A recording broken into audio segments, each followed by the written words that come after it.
Your rundown on your feature event, 25 laps. On the pole is car number 98, Bud Finale of Jamestown, New York, a 1957 Chevy.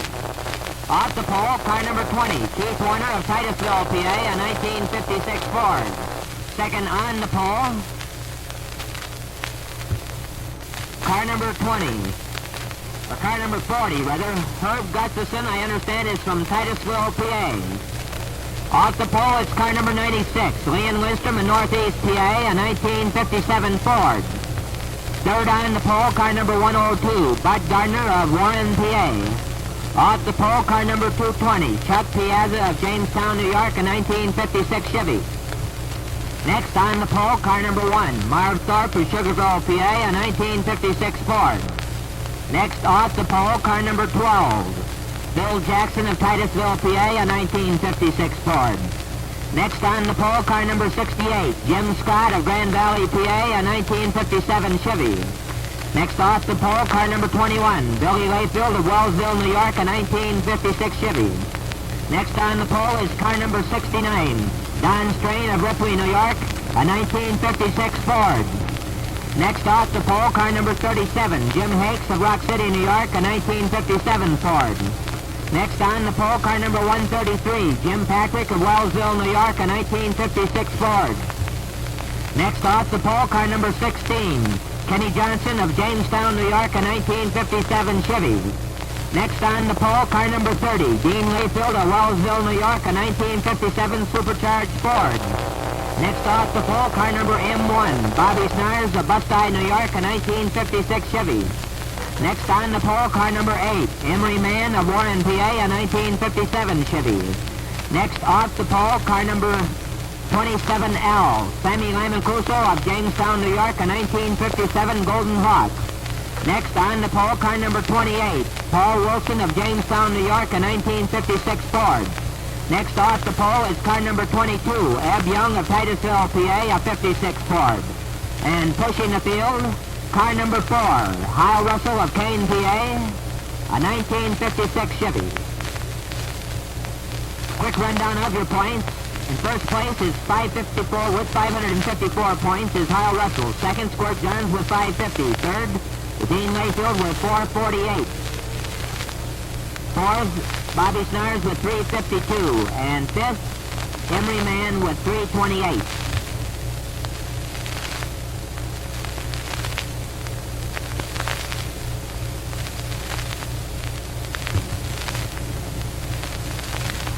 Well, the cars look good from here. We'll see what Jim Ponder thinks of them as they come out of the fourth turn and down the stretch for the start of the feature event.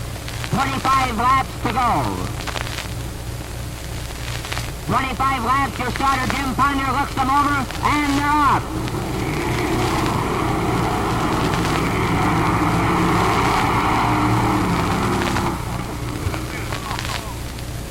And they're really barreling into the first turn. Coming out best is Bud Finale in car number 98. Second, Keith Warner in 20, and third, Bud Gardner in 102. They're really moving out in the feature event of the evening. However, all cars must make that first lap in order for the race to be on. They're still all going, so your race is on.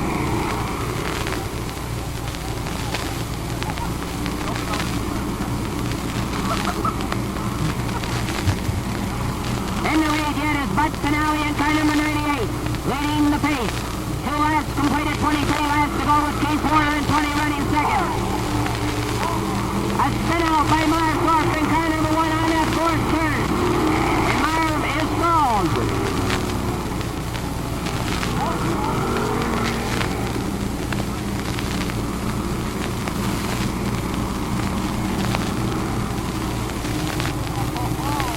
I hope they all see that. You felt that Stateline Speedway led to the demise of many of the small tracks around here. Yeah, I mean, What did Stateline have that the small town tracks didn't have?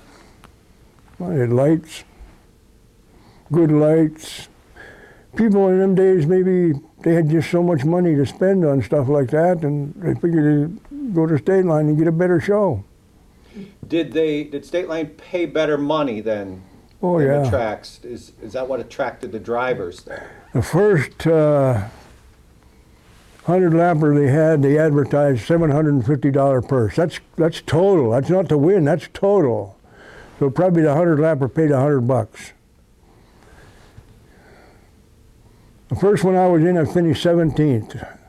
The second one I was in, I finished 13th. The third one I was in, I thought I finished third, but they had me down for fifth. I got $65 for the feature. I didn't get nothing in the heats. But $65, that was more than a week's pay of what I was making working in the factory. Sure, sure. Stateline, when did it start? 56. 56. So it was even competition back then. It's always been Saturday nights? Yes. Yeah. And who started it, Randy? Lloyd Williams, Okay. Don Frank, Jerry Frank, Leonard Briggs, and Marv Thorpe. Yep. The original 5 guys. Forgot about Marv. Yeah. He was only in it for 1 year, and then he decided he'd rather race cars Yeah. than to own the track, so he dropped out of the partnership. And then Briggs, the 2 Frankses, and Lloyd Williams continued on. Well, the Stateline had competition from Skyline for a while. Where was that? If you go out of Sugar Grove to the dump road and go left till you got to make a right, and there's, I believe, a house here, and maybe a barn or a house over here, and a little bit further ahead to the left over there, that was where the track was. There's 2 ways you can get to Skyline. You can go out Yeah. through Sugar Grove until you get to that bar on the right side with TNTs. Yeah. You can hang a left on that road. Well, no, this is before that. It's the just dump road. It's that road right there. Or you can go, if you turn left at the corners and go to Teal Hill, Yeah. and then go up Teal Hill. Well- It's right up on the corner of Teal Hill and, I don't, what was the other one called? I don't know. I don't know. But this this was principally designed for modified cars, right? I mean, late model. Skyline was running jalopies and late models, and then they went to modifieds. They ran up into 57. Yeah. But I think Leonard Briggs had something to do with that track too. I think he did Cliff too. Coons. Cliff Coons owned it at the end. It didn't last too long? Oh, 54. oh yeah, probably, what, 4 or 5 years? 3.5. 54, 5, 6, and I know they ran in 57. Stateline pretty much ran Skyline out of Yeah. business. So other than really Stateline, all these smaller tracks, their lifespan was really 2-3 years. It probably wasn't too long.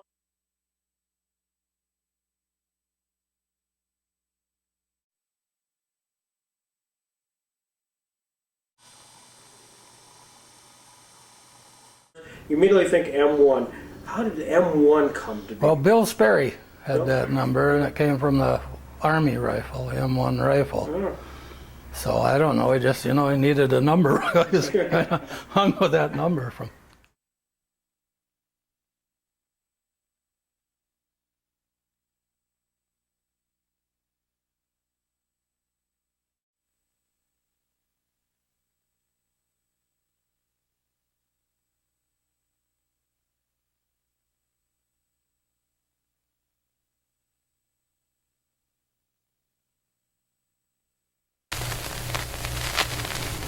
We run down on your feature event, 25 laps. On the pole is car number 98, Bud Finale of Jamestown, New York, a 1957 Chevy. On the pole, car number 30, Dean Layfield of Wellsville, New York, a 1957 Supercharged Ford. Next off the pole, car number M1, Bobby Schnars.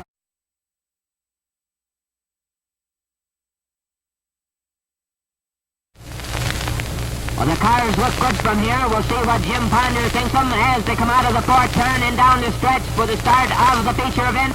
25 laps to go. 25 laps, your starter Jim Ponder looks them over, and they're off.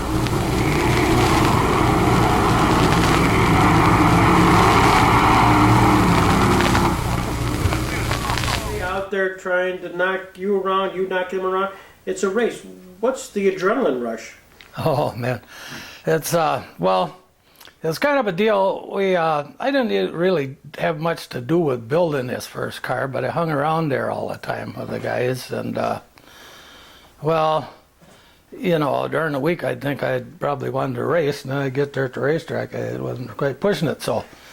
But the guy that was driving, he decided he didn't want to, or was going to let me drive, so I didn't get a start in the heat race. I started in the feature, the very first one I started in, and if I remember right, I was like about third or fourth back on the inside of the starting lineup, you know.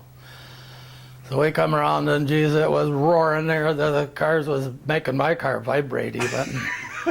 So I thought, well, I'm not gonna, you know, dive right into that first corner wildly and spin out or anything. I'm gonna take it a little bit cautious going in there. Well, there was somebody behind me that was ready to go. They gave me a boot in there. I went out and hit the guy that was on the outside of me, and I dove to the inside, and by that time there was a couple more coming through in there. And by the time we got to the end of the backstretch, I was last. I had to fight back. We went up to Cuba to the racetrack there one time. It was Ernie Schuyler and Bobby Morrison owned that car. And we towed it up to Cuba. I don't know what the deal was, if it was a big race or what, but we got up there and there wasn't any one of us guys that was 21 years old. They wouldn't even let us in the pits. we never got to run at all. Oh my gosh. There's a new track. Did the guys get together and have comment? They just go up there and check on it too, you know. Every night, see what they was doing, probably working on it. I can remember when they was building it, where the parking lot is out there now, it was just, they had, you know, some of the brush cut out of there already, but there was thorn brush and scrub brush that it was pulling. There wasn't any sign of a racetrack yet, other than maybe some stakes out there or something, so it took a while before we went, you know, figured out what the layout was going to be. Yeah.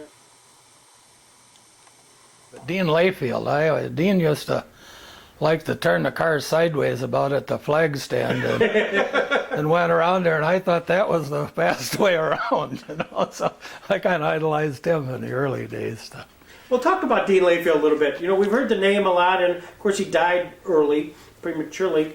What was it about Dean Layfield that made people even remember today about him? I don't know. He was kind of a showman. I know when he was leading, he'd be looking in the stands some of the time when he was sliding around the corners. But you know, like to run around there with it sliding. But he had the exhaust stuck right up through the hood a ways there. They called it Tempest in the Teapot or something. I'm pretty sure that was Dean. Then Squirt, after that, Squirt was the guy to beat. Squirt had an ability to miss the wrecks, too. And I seemed to find them. I could go like hell, but I'd run into somebody. You know? So that was, yeah, he was, you know, Squirt was far and away the guy to, although the first year or two, Emery was a threat to win. He had that fuel-injected Chevy. I think it kept burning pistons. But, you know, if the car held up, Emery would win. But Squirt was great. I think he learned me how to get around Stateline. Squirt always slowed down a little bit coming into the corner, I figured out finally, instead of... See, I wanted to be like Dean Layfield. I'd throw it up toward the fence and throw it into the corner. And of course, then when the wreck was, I was already coming in flat out, going sideways. Wasn't much I could do, you know. And Squirt's style was a lot better for missing the wreck. What do you miss? What do you miss from the track? What's that? I don't know. I remember Buddy Baker there one time. They asked him when A.J. Foyt didn't come to Daytona if he missed A.J., and he said, well, it was just like missing out on the Hong Kong flu or something. I don't really miss too much. Miss all the guys, you know, of course, the friendships. Hard? Is it hard for a guy who's had so much success to just be a fan in the stand and just watch? Well, yeah, I think that you get strange ideas. You go up there too much. You get funny ideas. gotta stay away from there. You think, geez, that wouldn't take too much to... Seeing Bobby Pratt, and he'd say, Bobby, who's your favorite race car driver? And he'd say, Bobby Schnars, Buck IPA. Did you know that? Yeah. Oh, yeah. Buck IPA. Teddy Wilson there, I don't know, he flagged a couple times up there. Ted worked at the Speedway for Len and Jerry and them. He always said, hot Bobby Schnars every time he sees me. Buck IPA. Well, you also had a nickname. What was it? Was it Cannonball? Yeah, that was Jughead Pierce put that on there one time years ago. Well, Phil Nystrom, he always used to call me Cannonball. I never really... Yeah, you probably didn't appreciate no, it. it didn't bother me, but Iowa wrestling car number 4 on the move. Here it is, the checker flag and the win. Bobby Schnars. In the battle for second. And it is Jim Hakes in 37. Third, Iowa wrestling car number 4. And fourth, Bill Layfield in 21.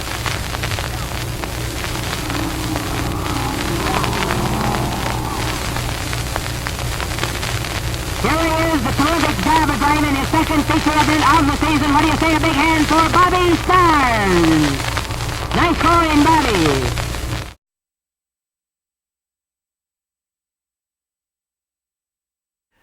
What's the question you're waiting for to be asked that we haven't asked yet? You're saying, all right, I wonder if they're ever going to get around to this. Well, I just wonder if you ask how many beers we drank up there. I'm working on Yeah, that wasn't on our list. I sure as hell would like to know the answer. I don't know the answer. Oh, it was always, back them days, it was a big deal to go to Stateline. So, I mean, if, you know, down there, that's where late model everything was going on.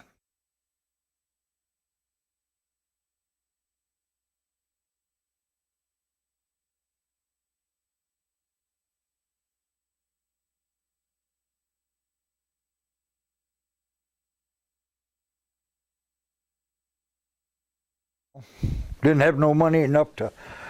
We used to race some nights a week. My wife had an old Plymouth, 46 Plymouth car, and I was running 55 Fords and stuff, and the Plymouth wheels would fit. We'd come home at night and jack up her car, take the wheels off of it, even put on a race car to go to some racetrack to run and come back. We used to even pull the transmission out of then she got a 55 Ford convertible. We used to put it over a big ditch, drive over the plank, take the transmission out because it had to be a certain had to be the certain one to fit because the splines on the rear of the transmission was different where the drive shaft went in. Pull the thing out, put it in the race car, go to the race car, and can we get back home midnight, 1 o'clock, put the transmission back in so she'd go to work the next morning. Work the next day, you gotta fix my car. You know, yeah, we used to pull the tires, pull the wheels off right off our street car and stuff so we could go racing. We run modifieds, Right. and I said we run Friday nights or Saturday nights in Olean. Friday nights or Saturday, I can't remember what night we run, but I drove Paul's car, the modified there in Olean that night, and that next weekend I think Dean drove it that weekend at Perry, and when he got hit with a rock or something, you know, I think I'm pretty positive that Dean was driving Paul Miles' car when that happened to him. I mean.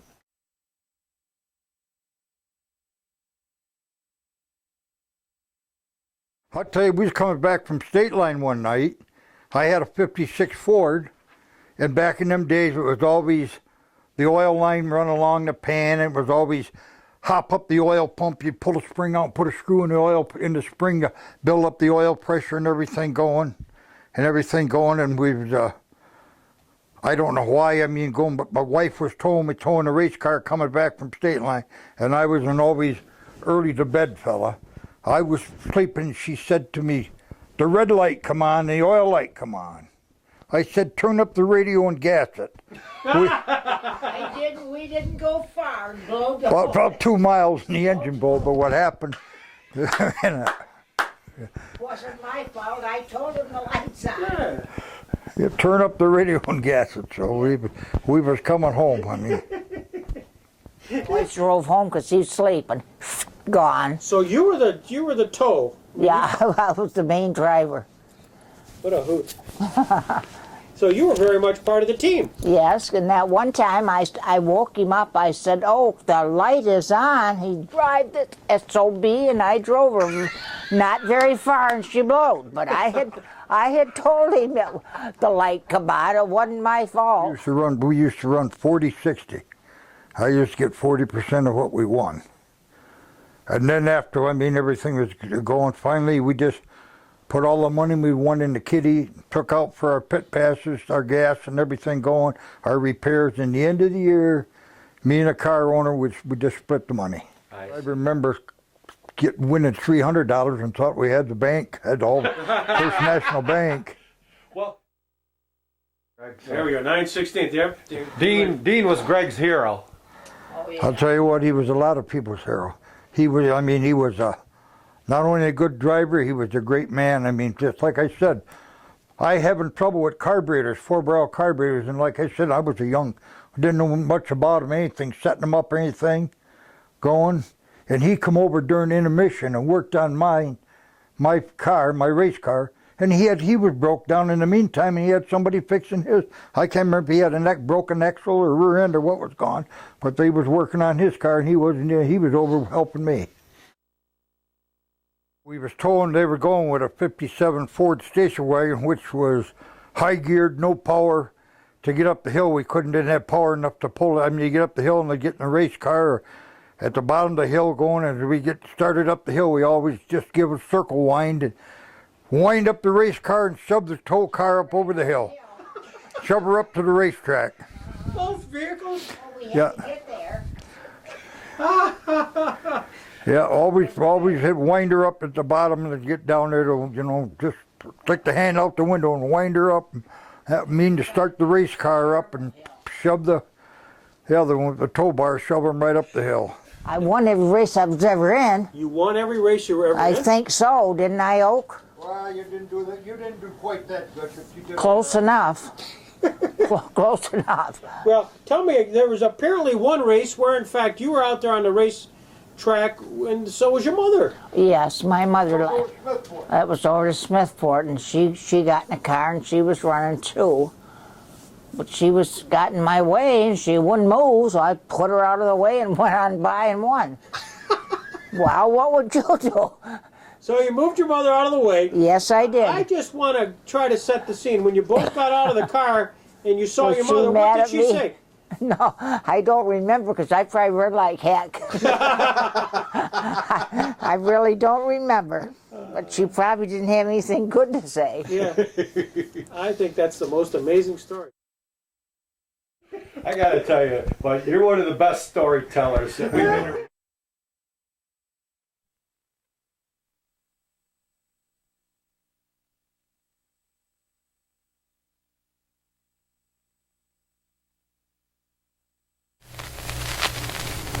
We run down on your feature event, 25 laps.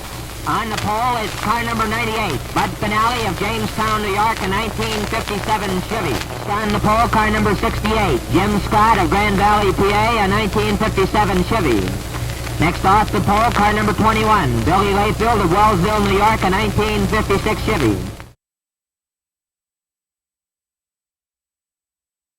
With him that he was going to be a racer along the lines of his brothers? From the time that I met the man, that's all that he thought about. Yeah. He went to the races with his brothers, and I went with him as the years passed on, and he ended up racing for 52 years, so he must have loved it. Unbelievable, 52.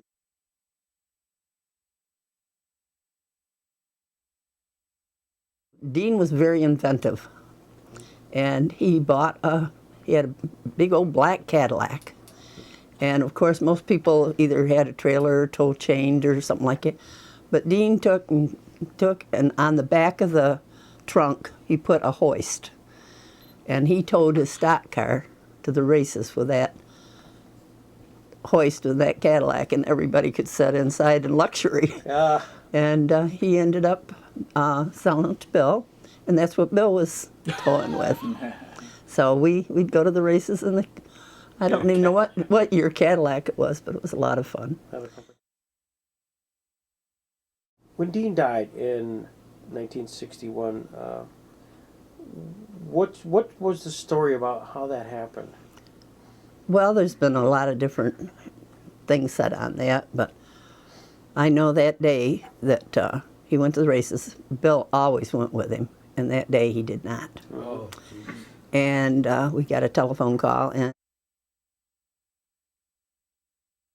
and Bill took off and went up to Perry and on to Warsaw to the hospital.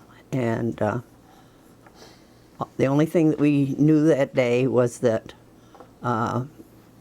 that Dean had taken and come off him the straightaway into corner number 1, and he kept right on going and canteened a field. And they figured that a stone come up and hit him. He had a black and blue spot, or a mark, on his head by his temple, and just one on his chest where the seat belts were.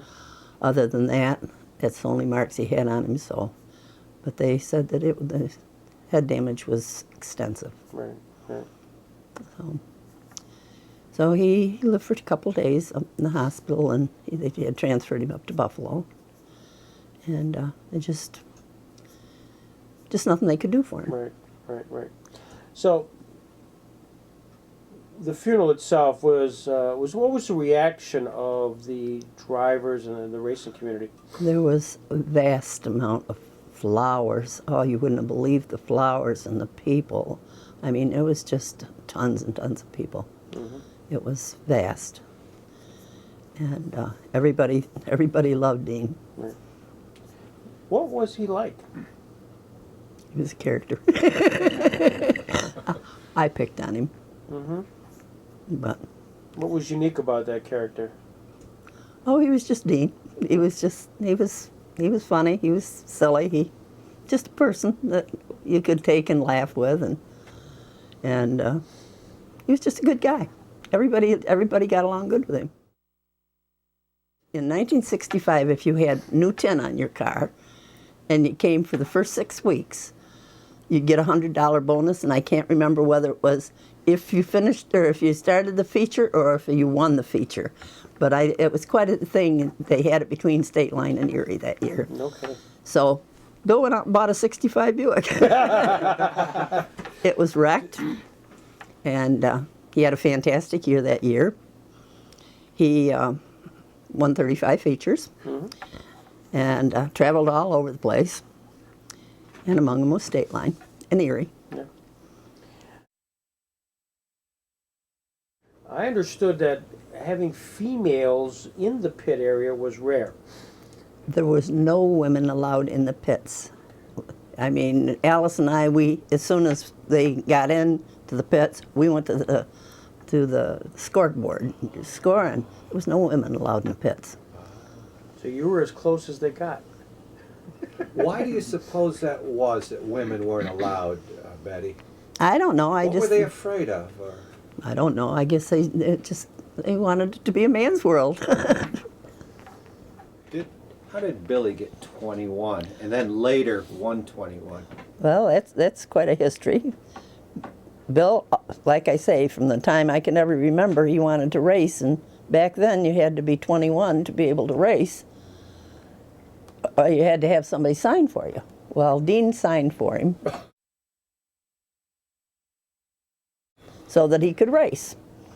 But when he got to be 21 and he had his own car, there come 21. And they went to Stateline, and somebody else had 21. So he said, I just had this all painted, I'll just put another one in front of it. So that's where 121 came in. There you go. What did Billy think was his highlight? His highlight? Well, probably one of the biggest highlights that I can remember him really being ecstatic about is the first year they had a Dean Layfield Memorial race. He won it. Yeah. And he was At what track? No, not Mills. Woodhull. Woodhull, okay. And he was very thrilled that he'd won it. It just really meant a lot to him.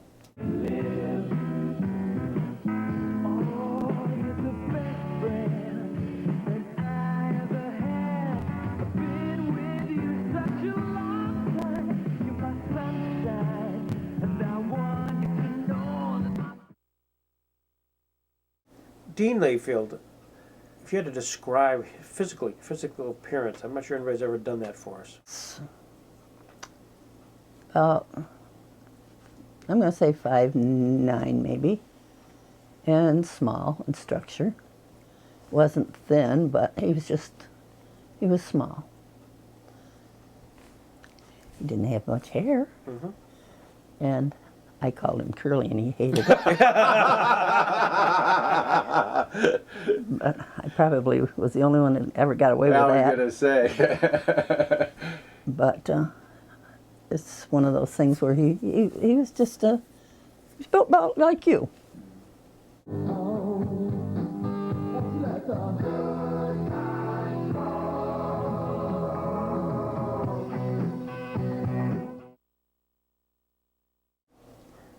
A self-promoter, and I say that in a positive sense. Do you get a sense of that at all? Oh, Dean liked to take and encourage a lot of different things. He was a promoter. Yeah. It's just like when how many people have ever taken and got a car given to them and they take off and go to Florida and race last year on the sands and drive the car down, race, come in 12th, turn around, drive the car back home. I love the story. Yep. So there's not too many people that do that. Is there a legacy of the Layfield family racing? Is there? Can you describe it at all? I think it's just something that it started as a hobby and ended up being something that they all love. Yeah. It's just a sport that they love. Yeah. And it started with jalopy racing, and it's going on today.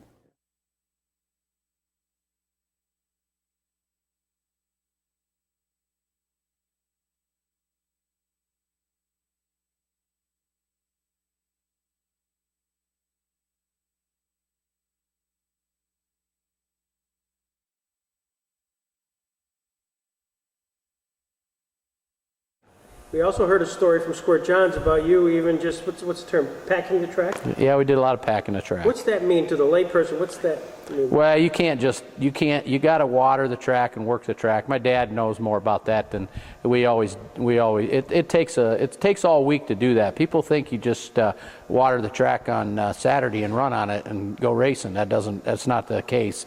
You have to work the track, or else as Randy knows, you end up with a dry, dusty, and the fans don't come back. So you got to have and the racers don't come back. You can't race on it. So it's an art actually to do the racetrack.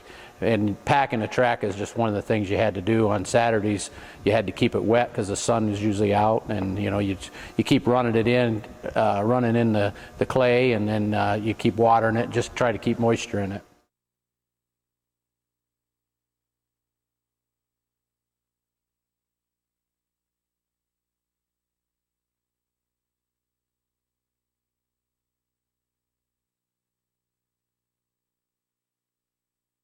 Packing the track, was that a story where you and Squirt would, is that, or just Squirt's imagination? If he asked me to do it, I probably would do it. Yes, I would have probably done anything them guys would ask me to do. Drivers that sort of were role models for Chub Frank? Oh yeah, I had, like you were talking about Squirt Johns. He definitely was one. Ronnie Blackmer. Jay Plyler, Skip Furlow. But I got to race against him, so it's not quite the same as if you race against him. The guys I never got to race against, like Bobby Schnars and guys like that. But you know, they were, when you were growing up, I guess you could say they were my heroes. What's your earliest memory of being at Stateline, Chub, and doing the jobs that your dad asked you to do? I mean, can you put it at an age for us? Well, I mean, I remember when I first started packing the track and stuff, but it's hard to remember exactly, because I started driving the car when I was 4 years old. So now I was on my uncle's lap, so it wasn't really, but I think by the time I was 5, I was driving by myself. I always remember the stuff that I wasn't supposed to do. For example? Like, well, maybe driving too fast or wrecking the pack cars, or about flipped over the water truck one night. I remember that, but I don't even think my dad knows about that. So.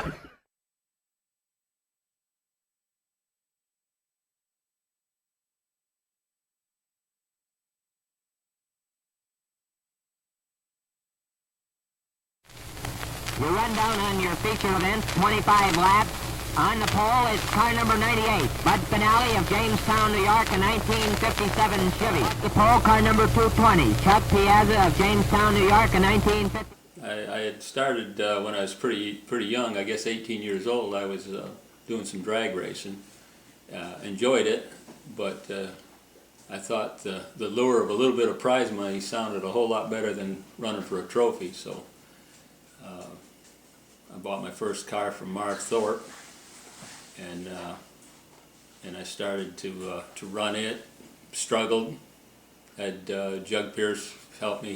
He drove for a little bit, and between the two of us, we got through my first season. And I think Dean Layfield, I think everybody remembers Dean, and he drove the car one night and gave me some chassis tips to make the car so I wouldn't spin it out all the time, and helped me a lot, and so gradually started to improve my performance and get into the next year, and was even able to win a race or two the next year. So.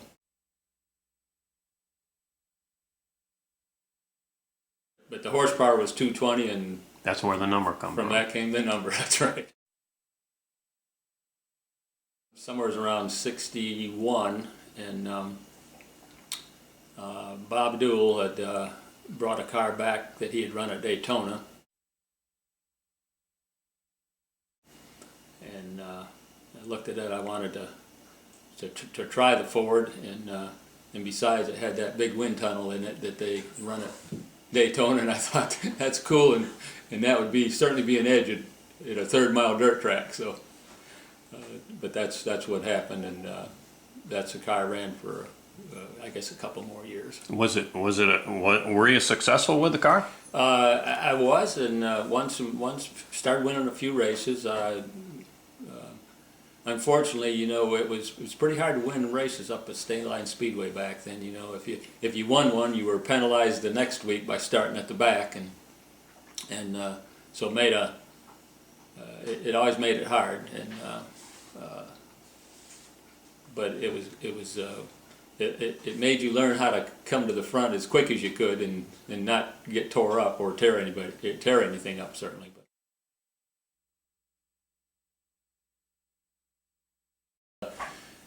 You know, you certainly got to look at guys like Hyle Russell and Eddie Kisco and Bobby Schnars and Squirt Johns, and they won. And there were others, you know. Paul Wilson back then was good, and there was a lot of good guys. Tom Dill. In 1966, I won the. I can't recall exactly, but I won either the track championship at Stateline and the overall championship, and then.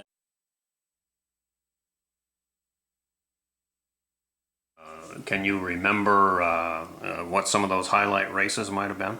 Well, I think my first race that I won was probably the Firecracker 50, and I think it was with that 57 Chevrolet, so that could have been probably around 60. And first race that I won, and certainly was big race for that area. And then was fortunate enough to be able to come back the next year and win it again. So, and I did win a 100-lapper somewhere in there, but that was probably the biggest races I'd won up at State. Of course, Ralph ran the NASCAR sportsman circuit for years down here, and Ralph's main, not only did he enjoy racing, was very, very good at it, but that's the way he put groceries on the table, was to win races. And so he reluctantly, back late 60s, early 70s, he left the NASCAR Sportsman Series to run some of the independent tracks in the South. And the better paying tracks were like Charlotte, Metroline, and Cherokee Speedway and Gaffney. And I recall we were running for $800 with $1,000 purses back in those days, and that was good money, and NASCAR was probably paying about $5. So that's when I first met Ralph, when I started running the Charlotte area tracks, which was Concord and Metroline and some of those tracks in that area. And Ralph was very, very talented race car driver. In fact, when it come down to it, I'd hate to have to choose between him or Dale. They were both that good. And but it was pretty apparent that if you would race Ralph clean, you had a better chance of survival than if you tried to rough him up. In most cases, if you roughed him up or tried to, you ended up going home in a basket, like we mentioned earlier. And so I figured out right early that the best way to race Ralph was race him clean. He enjoyed a good run, and so had some really good success racing Ralph that way. And but I think between the two of us, we won every race here. But I recall, when Dale first started running the dirt tracks and moved up from the hobby division, he had a '56 Ford. That was the pink car that you may remember. Mm-hmm. And that came about. They built the car and mixed several different colors of paint, and it just ended up pink. But he started running that, and I recall when he was running that car, and him and Ralph would be out Concord Speedway, and we would get come to the track. They'd already be there, and they'd be running laps, and Ralph would be leading Dale, and then he'd put him around, and then Ralph would push him, and he got him to run fast. But then one year, I guess I had a good relationship with the Earnhardts, and we had lost an engine at Cherokee Speedway in Gaffney one night, didn't have another one, and Ralph said, I've got a fresh engine on the floor, and if you want to run Metroliner tomorrow night, you're welcome to it. And Ralph didn't do that for hardly anybody. It just, that was, if you was going to take grocery money off the table, he didn't really want to get too involved with that part of it. But he lent us an engine, and we went up and raced with him. Ralph won the race, and we run second, but not close, pretty distant. And I know when I come in and talk to my car owner, I said, I just don't know how that man runs on the same straightaway with us when we have all our equipment. One of the other highlights of my racing career was the opportunity that I had. I was driving for a pretty wealthy businessman out of Charlotte, Henry Gordon, and his boys had a race team. And I'd had several successful years with them. And then along comes this young kid by the name of Dale Earnhardt, and had the opportunity to run with Dale most of the season, and we were teammates, and became good friends with him too, as I was with most of the Earnhardt family. They were neat people.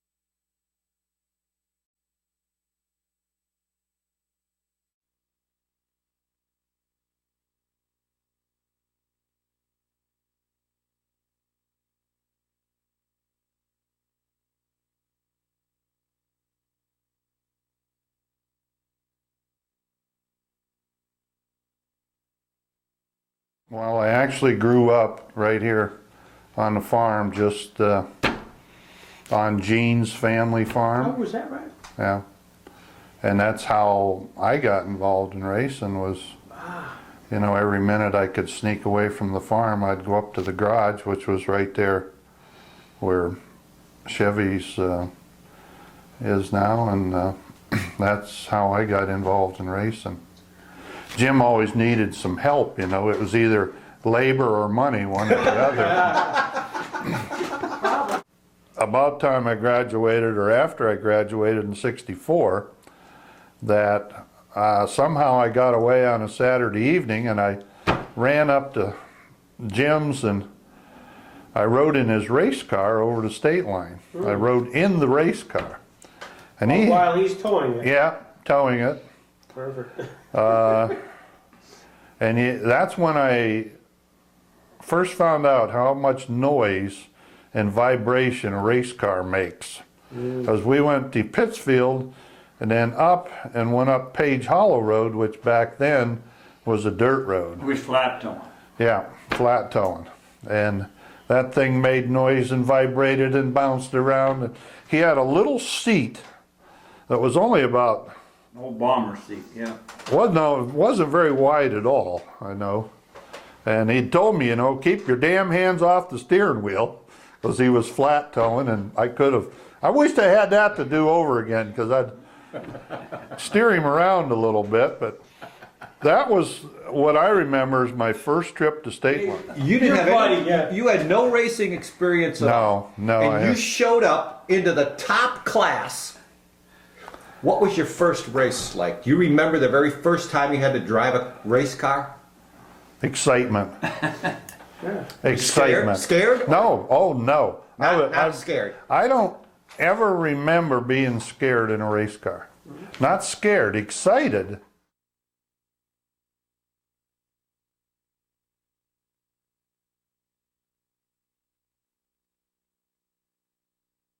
When I started racing, when you come off of that fourth turn coming down to the flag and your left foot was bouncing on the clutch so hard from the excitement, that was the excitement. And there was nothing else around, it was just you and how many ever else was out there, and you wanted to pass every one of them, or stay ahead of them, whichever it was. So, yeah, it was, oh, I was hooked. I mean, I just,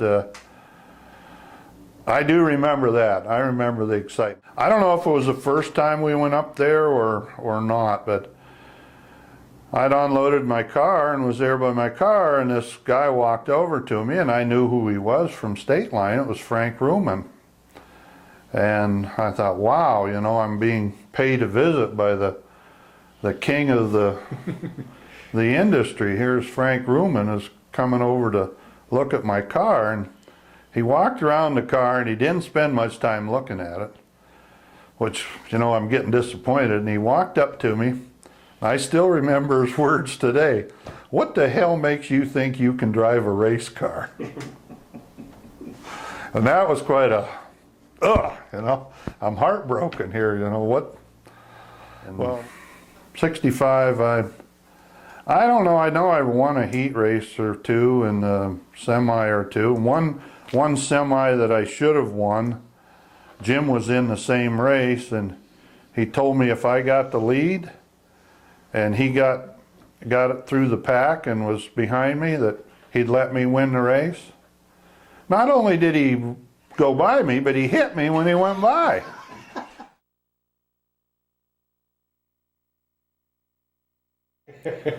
Tom Dill, him and I. You know Tom Dill story? Everybody has a favorite Tom Dill story.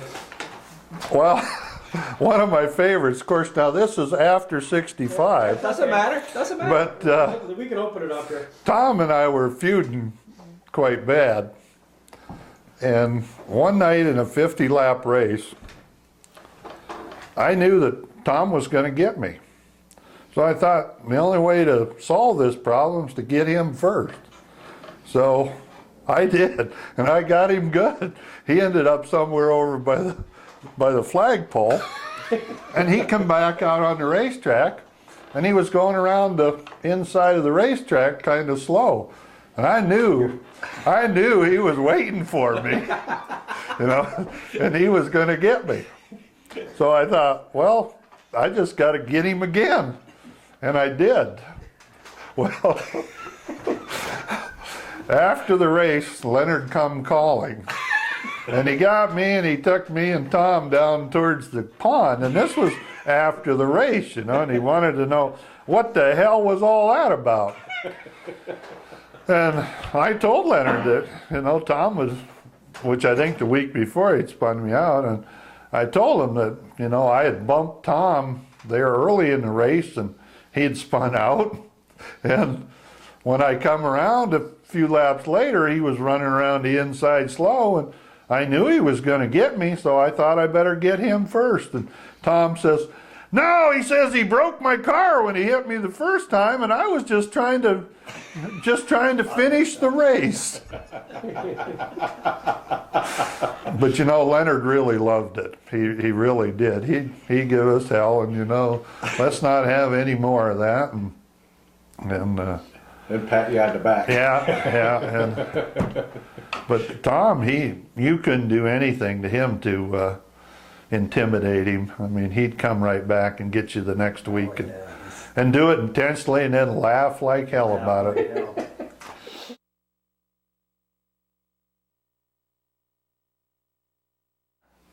Ronnie, one night, we were racing at Wattsburg. Larry Parmenter owned it and ran it, and I was doing pretty good then. And I started behind Blackmer, and he wasn't maybe running the best right then, and he said to me in the pits, he says, damn you, you passed me tonight, I'm going to spin your ass out. Well, I passed him and kind of laughed when I went by him, but I wasn't laughing in the next corner. He spun me out. Then he had the nerve to try to tell me it was an accident. He come over after the race and was all embarrassed, and you know, I'm so sorry, Dave, I didn't mean to do that.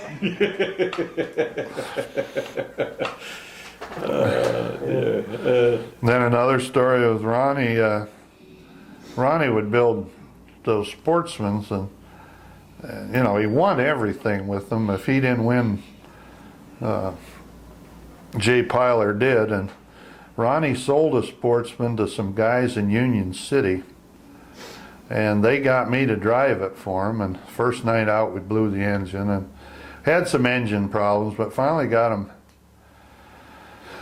engine back in it that would work pretty good. And I started in the second row one night in the feature and jumped right out front and ran away with it. And Ronnie come over after the race, and Ronnie would always take his finger and hit you in the chest. He'd poke you pretty hard, wouldn't he, Jim? And he called me a few names, and he says, I'll never sell another race car.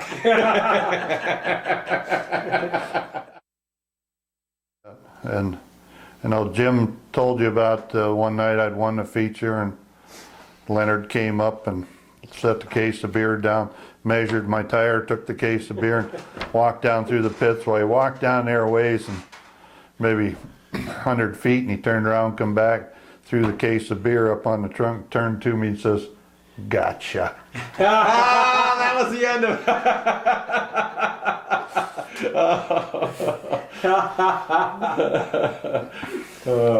You were mad.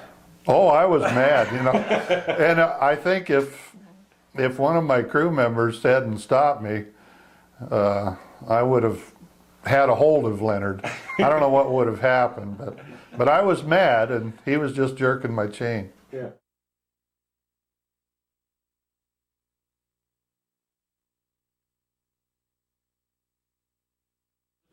Satan Bowl, yeah, we set up on the bank. They go down that back section and run through the damn creek.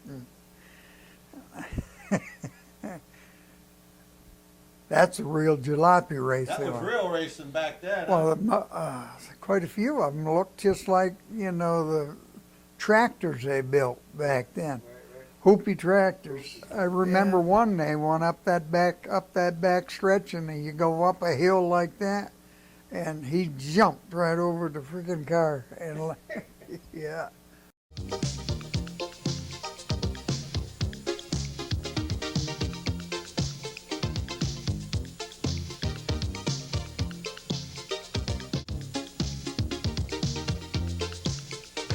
$15 I bought a 37 Ford and went racing down to Fredonia where the gas company is right now.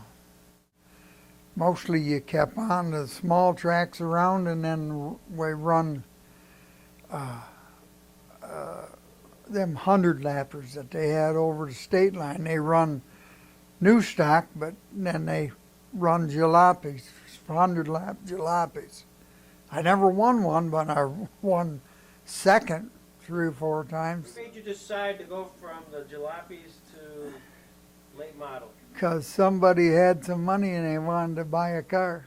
There's a guy named Dick Gilbert, Westfield. Car number 10 1/2. Yeah, that was my number. What? Why? Just because somebody had an 8.5, and I didn't want no great big numbers, and I just said, I think I'd go down there with 10.5 on it. What was Dick Gilbert's reputation as a driver? I don't know. I run hard, and I'd fist fight it at the drop of a hat. Is that right? Oh, yeah. You were known, you and your brother were known as tough guys. Oh, I loved every second. When we asked other drivers about you, they said, well, those Gilbert boys, you didn't want to mess with them.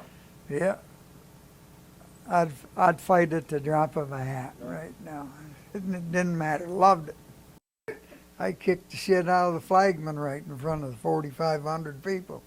How did that happen? Give me the background. Well, we had I was running, that was in a 100-lapper, and we had a nice 40 Ford.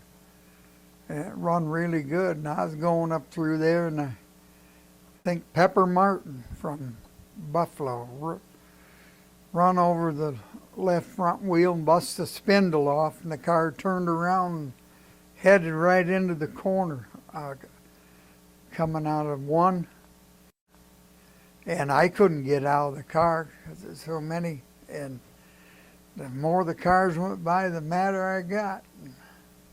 When the flagman said the race was over, I was right over there, and I knocked him right on his ass right there.